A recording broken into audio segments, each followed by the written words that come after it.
Olá, saudações, reverências à Bhagavad Gita, a ciência suprema da alma.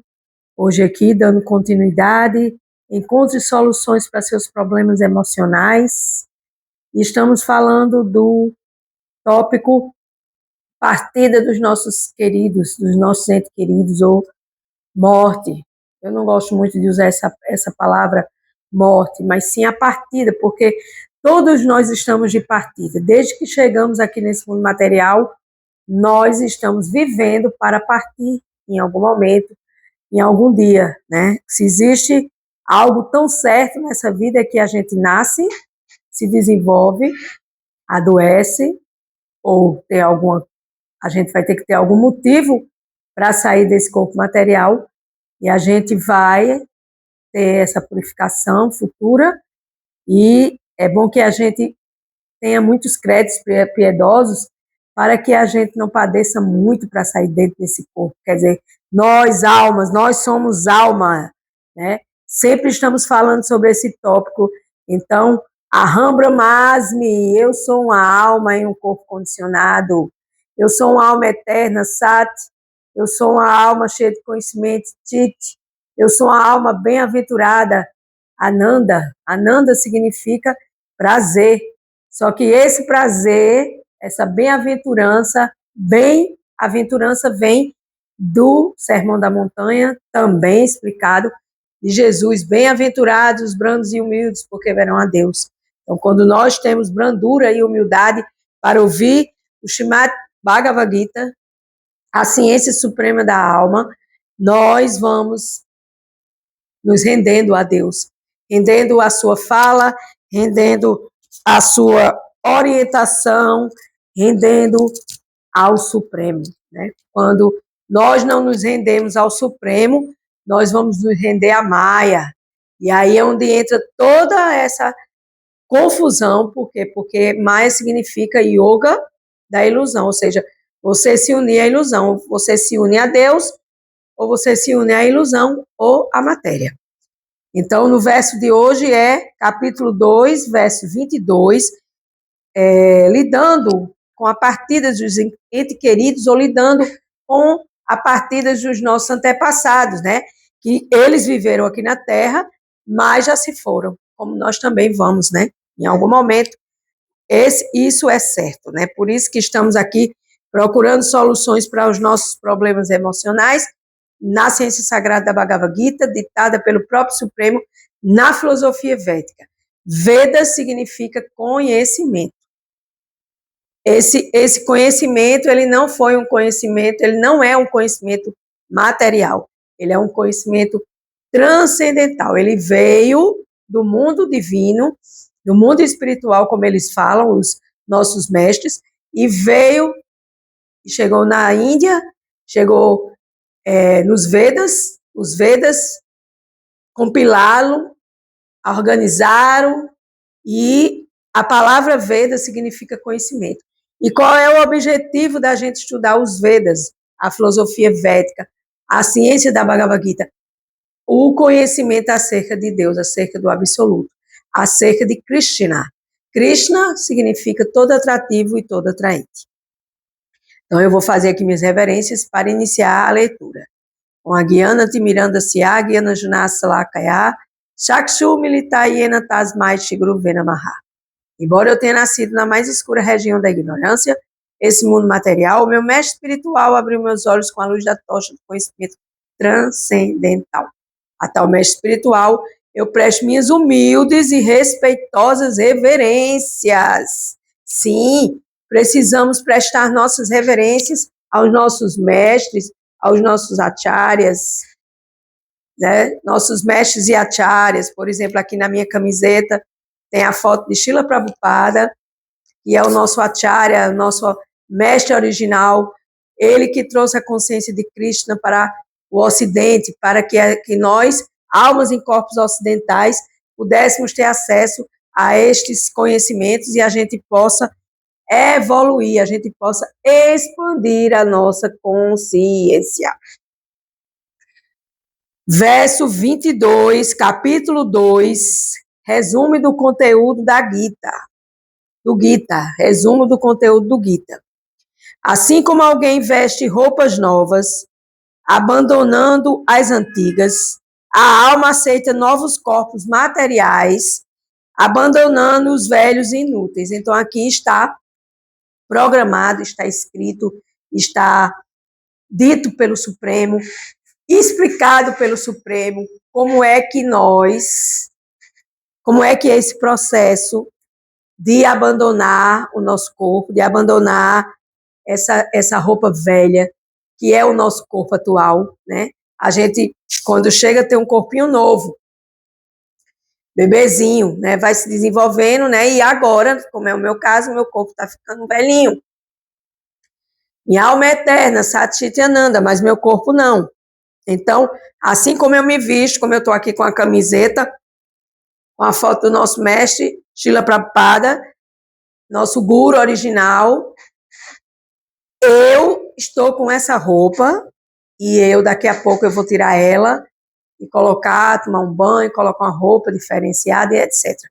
E aí, da mesma forma que eu coloco roupas novas no meu corpo, para cobrir meu corpo, claro que eu preciso andar com meu corpo coberto, a minha alma, ela precisa entrar em algum corpo, abandonando o antigo, porque aí ela abandona, sai desse corpo, e aí ela vai ter o seu processo de ida para o seu nível espiritual de acordo com sua consciência, antes de você falecer. Qual é o seu pensamento antes de falecer? Qual é a sua consciência? Qual é o seu nível da sua consciência? E assim, quando você sai desse corpo velho, antigo, você vai buscar novos corpos materiais, porque é necessário para a evolução. Ninguém tem condição de aprender tudo de uma vez só. Nem Deus deu as coisas assim, dessa forma, vlaptivu. Deus foi passo a passo construindo esse mundo, foi criando, foi buscando o setor da criação, e aí ele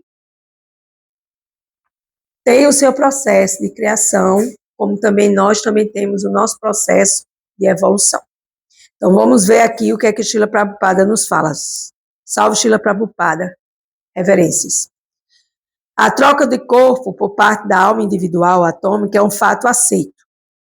Mesmo os cientistas modernos que não acreditam na existência da alma, mas que também não podem explicar de onde vem a energia que brota do coração, devem aceitar as contínuas mudanças a que o corpo se submete, passando da infância à adolescência, e da adolescência à fase adulta, e da fase adulta à velhice. Da velhice, a mudança se transfere a outro corpo. Isto já foi explicado. Então, aqui Srila Prabhupada repete o que a Suprema Personalidade de Deus já tinha falado aqui nesse verso. Assim como alguém veste roupas novas, abandonando as antigas, a alma aceita novos corpos materiais. A alma aceita novos corpos materiais, abandonando os velhos e inúteis. Então, mesmo os cientistas, Srila Prabhupada diz aqui, modernos, que não acreditam na existência da alma, ou seja, eles não acreditam neles próprios, né? Devem aceitar, não, mas que também não podem explicar, eles também não podem explicar de onde vem essa energia que brota do coração. Então, assim, tem coisas que a medicina não tem explicação. Por quê? Porque precisa ir muito, muito, muito mais além do que uma ciência mecanicista. De que olhar para a gente como se a gente fosse um veículo. Quebrou uma peça de um carro, vai para tal médico de tal peça, vai para outro médico de tal peça. Então, assim, fica um pouco complicado a gente entender as coisas olhando apenas para o nosso corpo material. A gente precisa entender que nós somos alma e que nós trocamos de roupa, que são os nossos corpos. Isso é o que está se dizendo aqui. A transferência da alma individual, atômica, para outro corpo, torna-se possível pela graça da superalma. Porque a superalma, ela também habita no nosso coração. Existe uma árvore onde tem 2 pássaros. Isso a Katha Upanishad explica muito bem, que é dentro da filosofia védica. Existe o pássaro maior, que é a grande alma, super-alma, Paramatma. Existe o pássaro menor, que é a Jivatma, ou o Atma. O pássaro menor, que são as almas. E a grande alma é a pequena alma. E a grande alma, ela observa, ela testemunha, ela controla, ela permite e ela desfruta. De quem? Dessa pequenina alma, que está sob o controle da grande alma. E ela observa nesta árvore o que essa alma pequenina ela vai fazer dentro desta árvore material. Que tipo de comportamento ela vai ter, que tipo de pensamento ela vai ter dentro deste corpo, porque o corpo é que tem os sentidos, o corpo se movimenta porque existe uma energia dentro deste corpo. Como diz Srila Prabhupada, a energia que brota do coração, e dentro desse coração também existe essa super-alma, que controla tudo, que controla todos. A super-alma satisfaz o desejo da alma, olha só. Ou seja, Deus satisfaz o desejo nosso, como um amigo satisfaz o anseio do outro. É muito lindo isso, minha gente. A gente saber que Deus satisfaz os nossos desejos quando nós temos a permissão de receber. Srila Prabhupada nos diz também, primeiro mereça para depois pedir. Mas a gente não, a gente pede, a gente não merece, e é uma coisa muito desorganizada essas histórias da gente se referir a Deus para pedir. Então, os Vedas, como a Mundaka Upanishad, Svetasvatara Upanishad, que eu falei, agora eu estou lendo, comparam a alma e a super-alma a dois pássaros amigos, pousados na mesma árvore.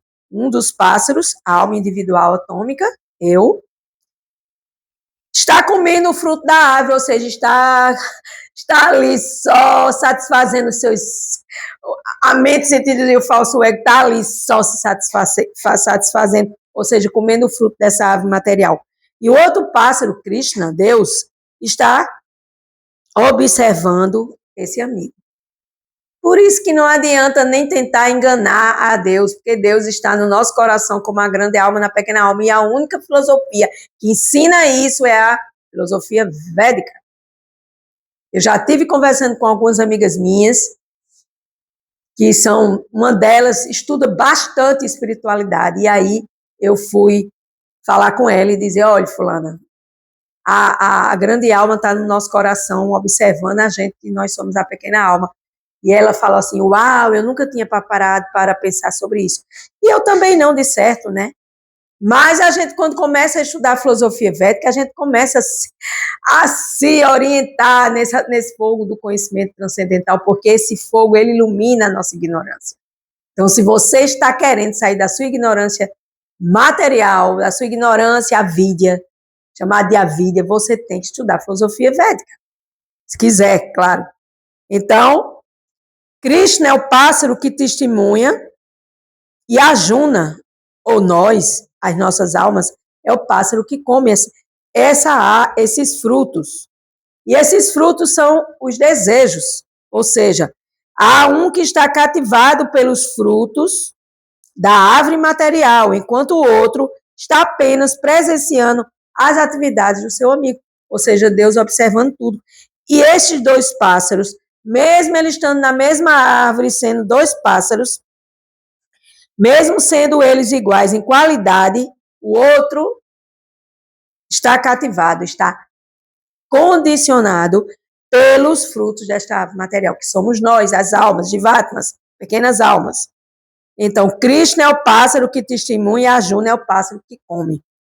Nós somos o passarinho que comemos e nos damos muito mal porque queremos comer demais, queremos nos assenhorar demais das coisas materiais.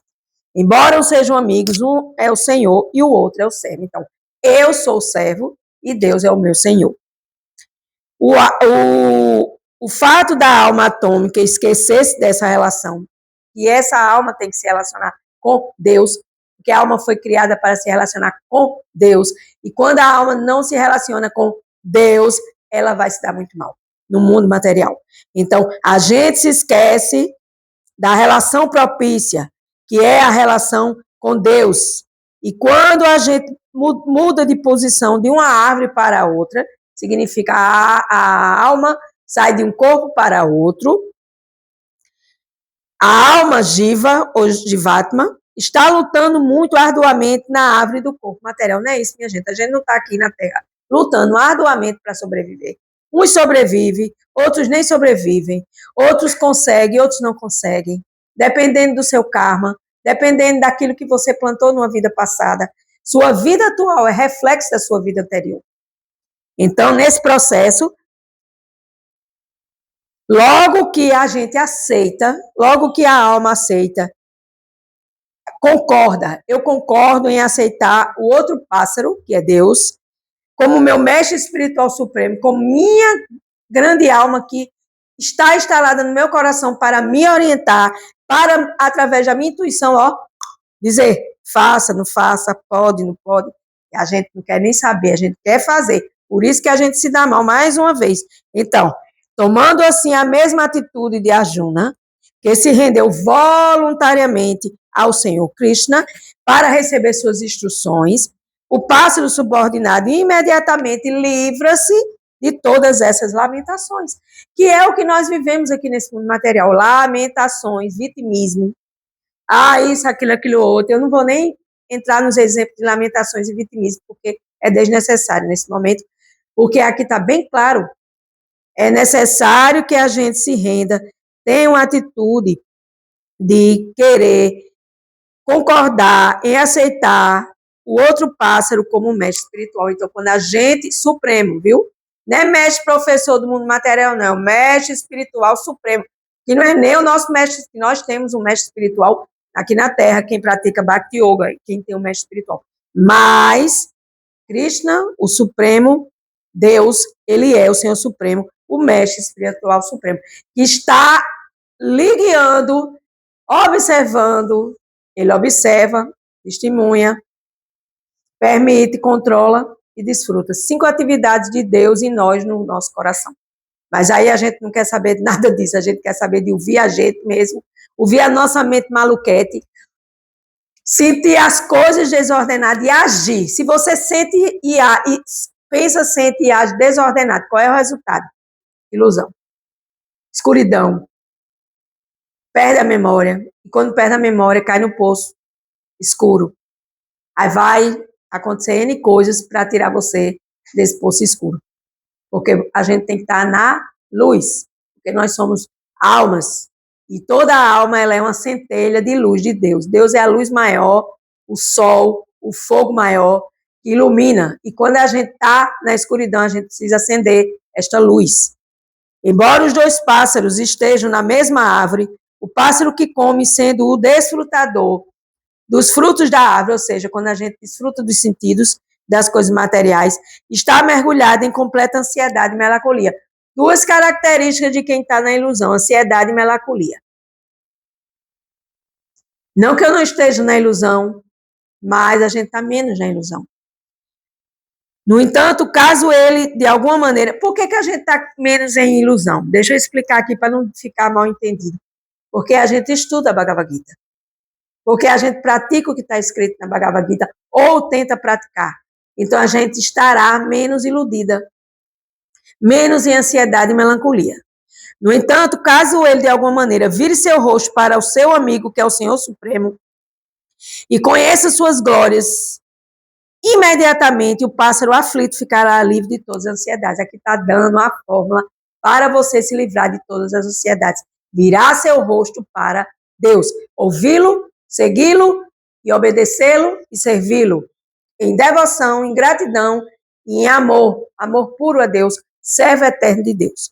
Arjuna agora virou a face na direção do seu amigo eterno, Senhor Krishna, Lorde Krishna, por meio de quem compreendeu o Bhagavad Gita, a ciência suprema da alma.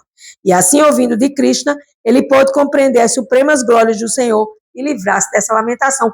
Por quê? Porque Arjuna vivia se lamentando na batalha de Kurukshetra. Eu não vou lutar, eu não quero lutar contra meus parentes, eu vou matar meus parentes. Não, eu prefiro ir para a floresta, virar um yogi dentro da mata e ficar lá recluso. E Krishna disse, Arjuna, pare de se lamentar. E assim Deus diz com a gente, pare de se lamentar e pare de se defender. Seja brando e humilde de coração para você poder me ver. Isso está na Bíblia, no Sermão da Montanha, as bem-aventuranças. Bem-aventurados os brandos e humildes, porque verão a Deus. Está na Bíblia do Senhor Jesus Cristo. Então, quando a gente compreende isso, a gente vai começar a se libertar das nossas misérias materiais. Nessa passagem, o Senhor aconselha Arjuna a não lamentar a mudança do corpo de seu idoso avô e de seu mestre. Não lamente a mudança de corpo do seu pai, da sua mãe, nem de ninguém, porque é necessário que você também vai mudar seu corpo. Pelo contrário, deve se sentir feliz em matar seus corpos na luta justa, no seu dharma, daquilo que você tem que fazer de acordo com o que Deus quer. Porque às vezes Deus quer que você faça alguma coisa e você não quer fazer. E aí você se dá mal em não fazer. Aí você precisa estar atento à sua intuição, você precisa estar atento e virar seu rosto para o Senhor Supremo para você entender o que é que o Senhor Supremo quer de você. Então, quando você faz isso, você vai expurgar de todas as reações das várias atividades dos seus corpos passados e desse presente. Aqui, aquele que dá sua vida no altar do sacrifício ou no próprio campo de batalha, imediatamente se isenta das reações corpóreas e é promovido a uma situação de vida superior. Não havia motivo, por conseguinte, para a lamentação de Arjuna, nem a minha lamentação, nem a sua lamentação, nem a lamentação de absolutamente ninguém. Então, assim como alguém veste roupas novas, abandonando as antigas, a alma aceita novos corpos materiais, abandonando os velhos e inúteis. Com gratidão, eu encerro mais um dia da Bhagavad Gita, agradecendo por este ano de 2025, nós podemos ter terminado toda a Bhagavad Gita. O ano de 2024 foi do capítulo 7 ao 18, esse ano de 2025 foi da introdução até o capítulo 6, e agora eu estou fazendo encontros e soluções para seus problemas na Bhagavad Gita. E nós já falamos sobre raiva, já falamos sobre confusão, estamos falando em lidar com a partida dos nossos entes queridos, e nesse verso aqui é um verso que você precisa meditar para você aceitar o que foi dito. Porque se você não aceitar, vai acontecer de qualquer forma, independente de você acreditar ou não, aceitar ou não. Esta é a lei divina, esta é a lei que acontece com todos nós, almas condicionadas em corpos condicionados. Com gratidão, encerro mais um dia. Gratidão.